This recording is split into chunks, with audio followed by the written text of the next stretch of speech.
All right, next we're going to hear the story of Frederick Douglass, told by Mateo Aguilera.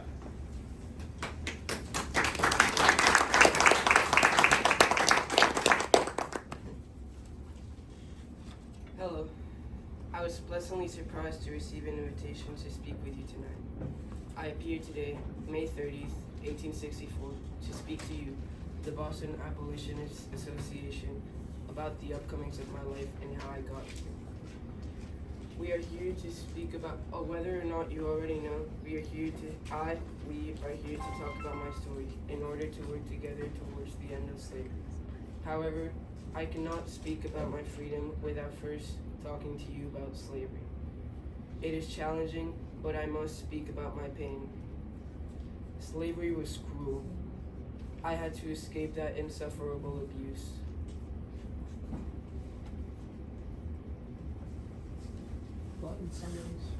But in some ways, I was lucky, as a lot of people that I knew tried to escape and failed.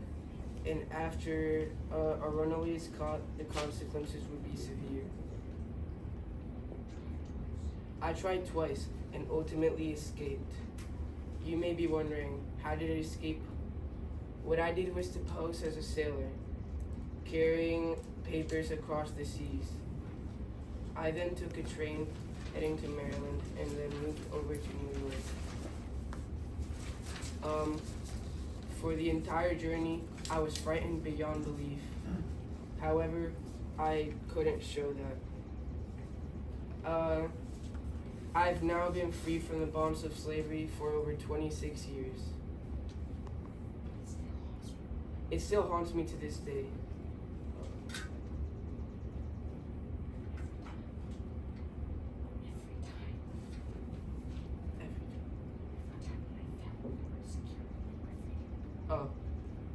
After a time when I felt more secure in my freedom, I decided that I had to help people who were still enslaved. So that's what I did, but I couldn't yet. First, I required knowledge. I taught myself how to read, write, and speak, so that's what I did. I spoke and I wrote. And you may be wondering, how is this useful? Well, this is useful because people wouldn't respect my work if they couldn't understand me. I started by speaking in small spaces, with very few people and even less people who listened or cared.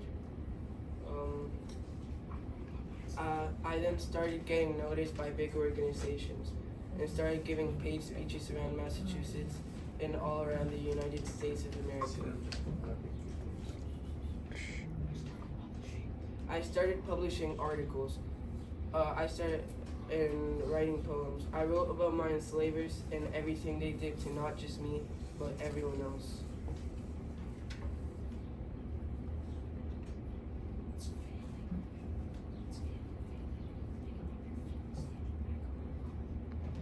It's not all glory though. It's about failing, falling, picking up your feet and standing back up on both feet.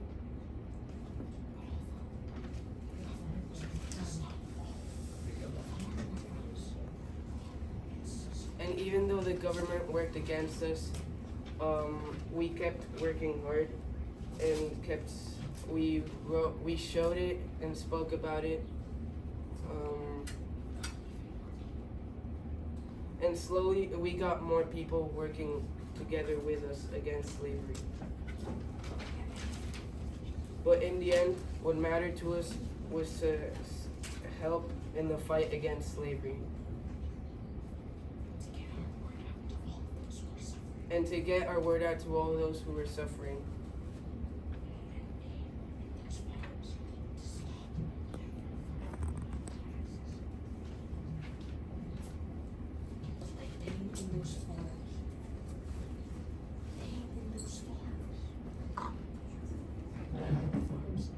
Oh yeah, and to stop all the pain in those farms forever.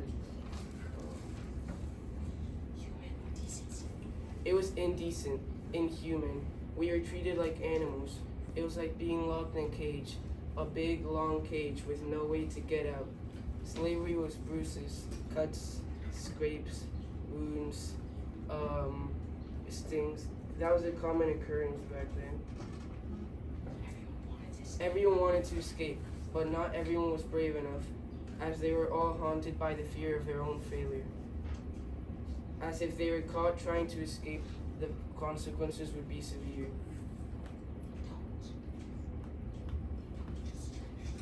They don't just drain your strength, they drain your will to live.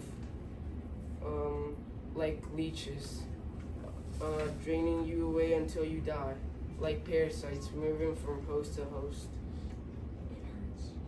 It hurts. It still hurts to this day, but I'm here to But I'm here for all the people who continue to suffer, and I speak today to end the pain and end slavery forever.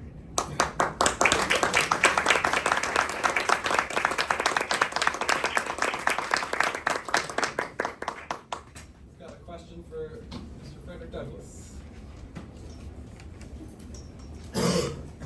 Are there any words to explain the pain you felt?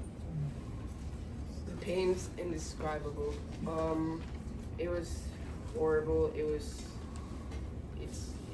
inhuman. How long were you enslaved? I was enslaved for 20 years.